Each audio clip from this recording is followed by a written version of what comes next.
as far as rail transportation is concerned today. Then we have rail infrastructure solutions. So we need rail standalone sidings which need to come about so that it helps at strategic locations to decongest the existing rail infrastructure. And finally, with the top three being the hard logistics or representing the hard logistics, the soft logistics in terms of freight forwarding, supply chain management, handling and transportation, and combining this entire supply chain spectrum through technology is the way forward. Having said that, now, what is all about Harsha? It's a word which is creating the buzz, but may not, all of you in this room may not be aware of it. So I just wanted to give you a backdrop of who we are. We are an integrated supply chain service provider.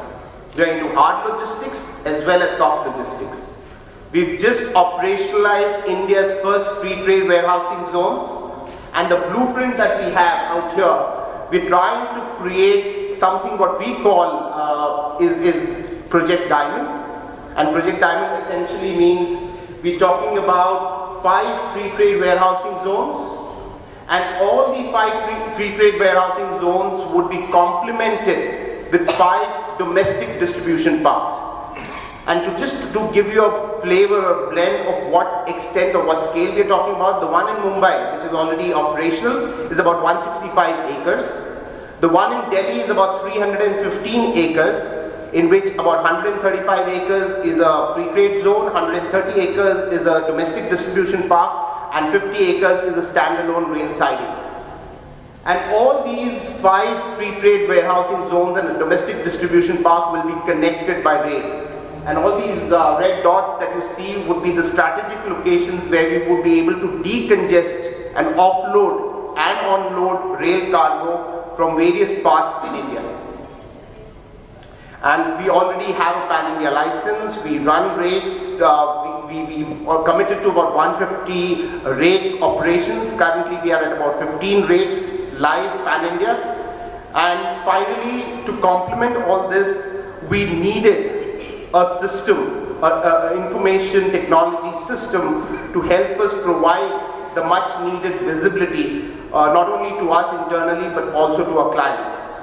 So when we look at the verticals that comprise the umbrella called Harsha, we have the free trade zone, we have the domestic distribution park, we have the rail infrastructure, and also the freight forwarding division represented by Harsha Logistics. We have a supply chain vertical represented by Harsha Supply Chain Management. We have the handling and transportation vertical represented by Harsha's Transportation and Handling. And finally, to complement it, we have Harsha's Information Technology taking us forward through information technology initiatives.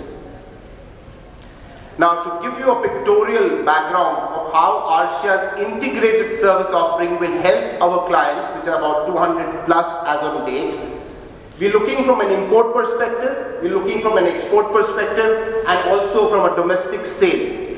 So we have client cargo coming in from an import, getting into the free trade zone, and as Kumar was talking, a lot of value optimization services taking place, whether it's the last mile packaging taking place before it reaches the point of sale. We're talking about labeling, we're talking about strapping, we're talking about kitting, all those little things which today happen in Dubai, in Singapore, in Hong Kong, can happen in India.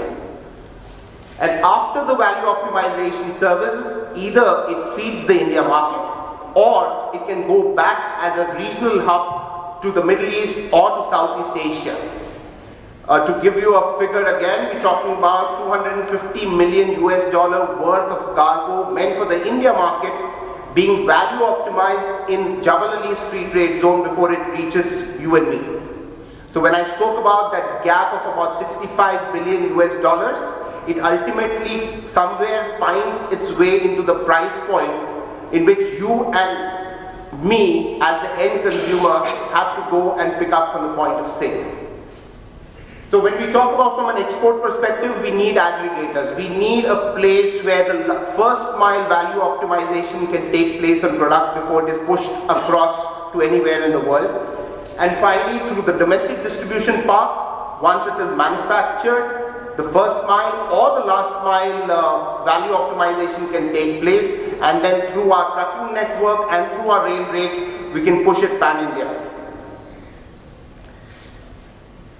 So I won't eat up into too much of this particular detail. So we have a very diverse product profile. We have a very diverse client requirement. We have the same client having different product profiles. We have the same client having different product profile across different geographies. So when you go through this whole permutation combination at a management level to provide that visibility to the client and increase the stickiness, we need visibility, we need information flow, we need integration of all the possible services that we as an organization are providing to finally come up to what we call as proactive decision making. So let me focus now on the meat of the whole subject. We're talking about a warehouse management system. Now, I've given you a flavor of what Arcia is all about. To give you an insight into what one warehouse in Arcia's free trade warehousing zone means. We're talking about 112,000 square feet of a warehouse, which is about 13 meters high. So in pallet terms, we're talking about nearly 13 to 14,000 pallet positions in one warehouse. And we're building 20 such warehouses. And this is one zone. And we have double that capacity in Khurja, coming up next in Chennai, then in Nagpur, and the fifth one in the east. So to give you a flavor and anticipate purely maybe a churn or a throughput, maybe just thrice a month, we are looking at a container volume in and out of about 150,000 containers. So looking at this volume, we needed a robust but a scalable warehouse management system which could start off with us where we are today, and as we move up, as we scale up, we would need somebody who's diverse enough, who's robust enough to scale up along with us.